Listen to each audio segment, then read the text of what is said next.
Hai guys, balik lagi nih di channel YouTube aku, Febi Nabila. Pada video kali ini aku ingin membagikan tips untuk mengatur time management atau manajemen waktu. Nah, untuk kalian yang penasaran, silahkan nonton video ini sampai habis ya.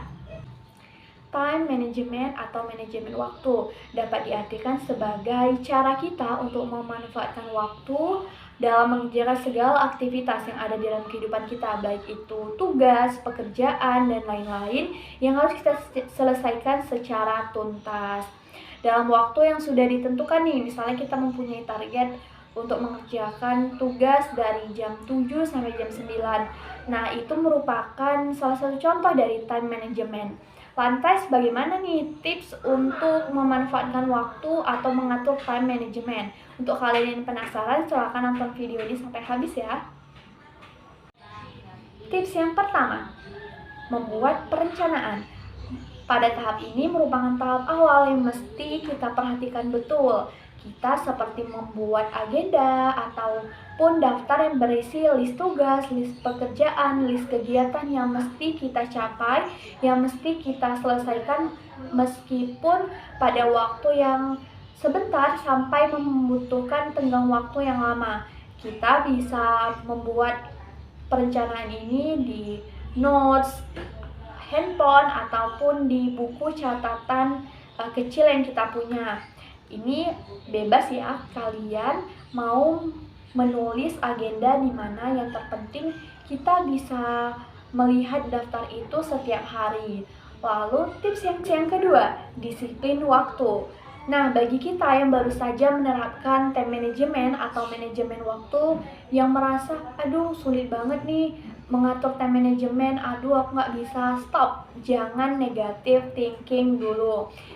Nah, pada disiplin waktu ini kita mulai kan menerapkan manajemen, merealisasikan agenda-agenda yang telah kita buat di daftar list tadi. Perlu diperhatikan, aku memiliki tips nih bagi kalian bagaimana disiplin waktu.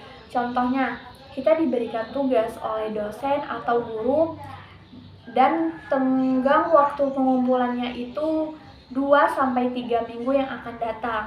Nah, itu kan lama kan waktu pengumpulannya. Kita jangan berleha-leha, kita harus membuat deadline palsu. Apa sih deadline palsu itu? Deadline palsu itu merupakan tenggang waktu pengumpulan tugas yang kita buat sendiri. Kita akan menyelesaikan tugas yang diberikan itu mulai dari sekarang. Lalu kita buat deadline-nya 3 hari atau 7 hari sebelum waktu pengumpulan tiba, kita sudah selesai. Dengan begitu kita bisa totalitas dalam mengerjakan tugas, dengan begitu kita bisa totalitas dalam mengerjakan suatu pekerjaan. Bayangkan jika kita mengerjakan suatu pekerjaan namun diburu-buru sama deadline. Kalau menurut saya itu membuat kita tidak totalitas dalam mengerjakan suatu tugas karena terburu-buru oleh waktu. Nah, kita harus memperhatikan itu ya.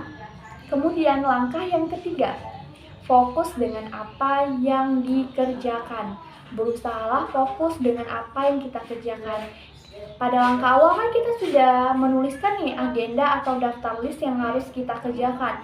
Nah, kita fokus saja ke hal tersebut, jangan terkecoh dengan hal-hal yang lain. Contohnya notifikasi YouTube atau ingin main game, kemudian diajak nongkrong sama teman-teman. Hindari dulu hal-hal seperti itu.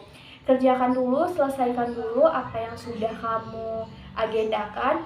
Jika sudah selesai dan ternyata aduh aku masih mempunyai waktu luang nih. Nah, pada waktu tersebut kamu bisa mengisinya dengan menonton YouTube atau sekedar nongkrong sama teman-teman juga boleh. Intinya fokus dulu dengan apa yang kamu kerjakan. Yang keempat, berani mengambil keputusan. Manajemen waktu tidak akan berkembang apabila kita tidak berani mengambil keputusan atau resiko untuk diri kita sendiri. Mulailah belajar untuk mengambil resiko, karena sesungguhnya resiko itu dapat membuat kita semakin berkembang. Contohnya seperti ini, kita banyak nih agenda atau daftar-daftar tugas yang mesti kita selesaikan.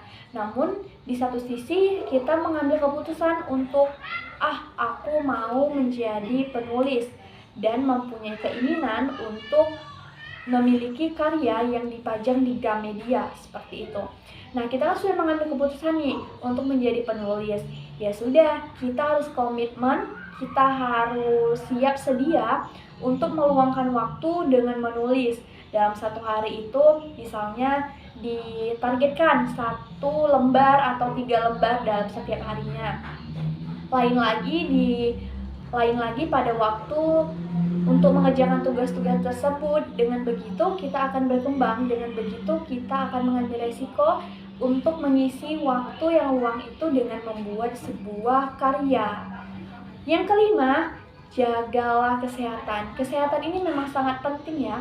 Percuma jika kita mengerjakan suatu pekerjaan tapi kitanya jadi sakit, jadinya kita nggak totalitas dalam mengerjakan tugas tersebut.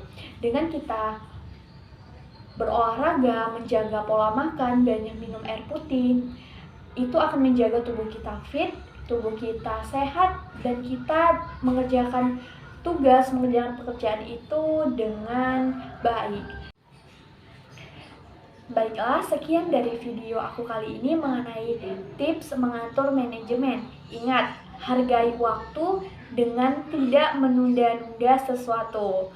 Sekian dari video aku kali ini, mohon maaf apabila terdapat kesalahan baik dalam tindakan maupun ucapan.